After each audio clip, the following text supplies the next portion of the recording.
बिस्मिल्लाहिर्रहमानिर्रहीम। अस्सलाम वालेकुम। मैं हूँ राबिया और वेलकम करती हूँ आपको YouTube channel Rabia food ideas में। आज मैं लेके आई हूँ आपके लिए बेसन की बर्फ़ी की रेसिपी। जी जनाब, घर में मौजूद बेसन से मज़ेदार सी बर्फ़ी बनाएंगे और सर्दियों में इंजॉय करेंगे।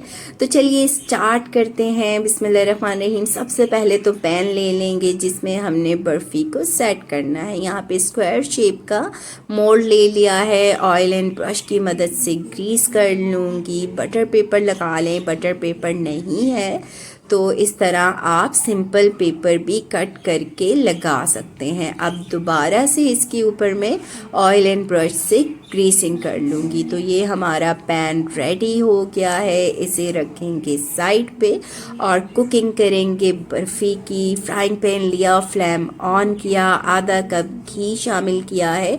घी गर्म होने पे डालेंगे 1 कप बेसन। यहाँ पे हमने फ्लेम को मीडियम टू लो रखना है और अब हमने घी शामिल किया है। आधा कप घी में हमने डाला है 1 कप बेसन और अब भुनाई स्टार्ट करेंगे। बेसन को घी में अच्छी तरह से भून लेंगे। जैसे जैसे हम चम्मच चलाते जाएंगे तो जो गुठलियाँ वगैरह बेसन की होंगी वो रिमूव हो जाएंगी और अच्छी तरह से आपने चम्मच से, स्पैचुला से मसल के बेसन को भून लेना है। फ्लेम हाई नहीं रखना वरना आपका बेसन जल जाएगा।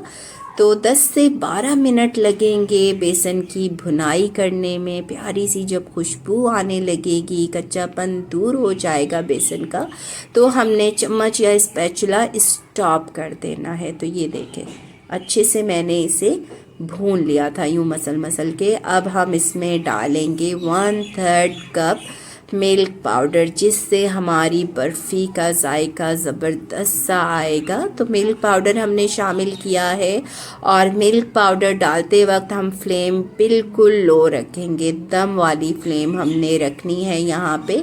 और जैसे ही हम मिल्क पाउडर शामिल करेंगे बेसन में तो गुठलियाँ सी बन जाएंगी। तो परेशान नहीं होइएगा, बस चम्मच चलाइएगा तो ये मिक्स हो जाएगा ईज़िली।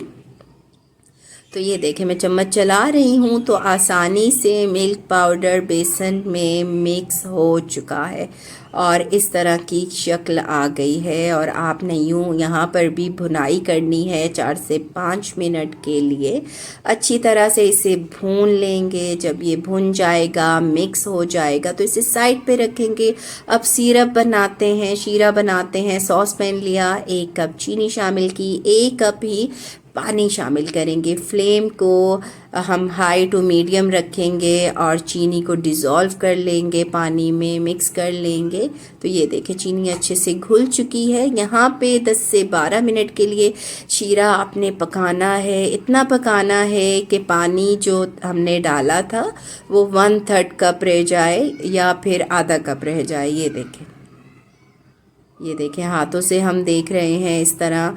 अगर यूँ आपका चिपक रही हैं उंगलियां तो आप समझ जाइएगा कि आपका शीरा रेडी हो गया है। आधा कप के जितना ये पानी रह चुका है। अब इसे हम डाल देंगे बेसन में। यहाँ पर हमने फ्लेम बिल्कुल लो रखी हुई है और शीरा हमने बेसन में डाल दिया है। अब मिक्सिंग करेंगे। ये देखें, इजीली मिक्सिंग हो जाएगी, परेशान नहीं होना। बस स्पैचुला आपने अब मुसलसल चलाना है। फ्लेम को हाई नहीं रखना, लो फ्लेम पे, दम वाली फ्लेम पे आपने ये मिक्सिंग करनी है। और ये देखें, जैसे जैसे मैं मिक्सिंग कर रही हूँ हमारा मिक्सचर बैटर गाढ़ा हो रहा है और पैन को छोड़ता जा रहा है। यहाँ पे इसकी यही निशानी है कि जब ये पैन को छोड़ देगा बैटर तो आप समझ जाइएगा कि आपका बैटर 100% कुक है, रेडी है। तो ये देखें, हमारा ये बैटर रेडी है। अब हम इसे मोल्ड में डालेंगे जिसे हमने रेडी करके रखा हुआ था पहले से। अब पोर कर देंगे। कंसिस्टेंसी आप देख रहे हैं, रिबन की तरह ये गिर रहा है। इसी तरह की कंसिस्टेंसी होनी चाहिए बर्फ़ी के बैटर की।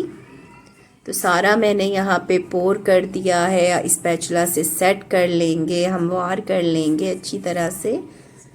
सेट कर दिया है इसे। अब इसके ऊपर अपनी मर्ज़ी के मुताबिक आप गार्निशिंग कर सकती हैं, कोई भी नट्स वगैरह जो आपको पसंद हो।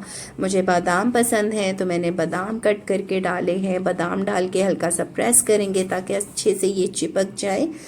तो इसे मैंने रेस्ट दिया था आधे घंटे के लिए। प्लीज़ आप इसे 2 से 3 घंटे के लिए रखिएगा। मुझे वीडियो अपलोड करनी थी तो इसलिए मैं ज़्यादा रेस्ट नहीं दे सकी, सिर्फ आधे घंटे का दिया था। लेकिन आप लोगों ने लाजमी इसे ओवरनाइट छोड़ना है या 3 से 4 घंटे के लिए छोड़ना है ताकि ज़बरदस्त तरीके से आपकी बर्फ़ी जम जाए। तो साइड से अब मैं कट कर लूँगी ताकि जो हमारी बर्फ़ी है वो ईज़िली पैन से निकल आए। नाइफ़ की मदद से इसकी चारों साइड्स को छुड़ा लेना है। इसे उलट देंगे, टैप करेंगे। अब पैन को निकालते हैं तो ये देखें अल्हम्दुलिल्लाह हमारी बर्फ़ी निकल आई है पैन से। अब इसकी सीधी साइड ले आएंगे तो माशाल्लाह बड़ी ज़बरदस्त लुक आई है। लुक चेक करें। अब इसे कट कर लेंगे, इजीली कट हो जाएगी। अपनी मर्ज़ी के मुताबिक छोटे बड़े पीसीस में आप ये बर्फ़ी कट कर सकते हैं। इसके अलावा जो मिल्क पाउडर हमने डाला है बर्फ़ी में उससे भी बड़ा ज़बरदस्त जायका आएगा। पीस उठा के मैं आपको दिखाती हूँ तो ये देखें जनाब, बड़ी प्यारी लुक आई है माशाल्लाह से। और अगर इसे ज़्यादा 3 से 4 घंटे का मैं रेस्ट देती तो ये और भी ज़्यादा हार्ड हो जाती। खाने में बहुत मज़ेदार बनती है। सर्दियों में दूध के साथ आप इसे लें तो बहुत यूज़फुल रहती है। बच्चों को आप ये खिलाएं। आई होप आज की ये रेसिपी बेसन की बर्फ़ी आपको पसंद आई है। पसंद आई है तो लाइक करें, शेयर करें। चैनल पे न्यू है तो चैनल को सब्सक्राइब कर लें। चलती हूँ, अपना ख्याल रखिएगा, दुआ में याद रखिएगा। अल्लाह हाफिज़।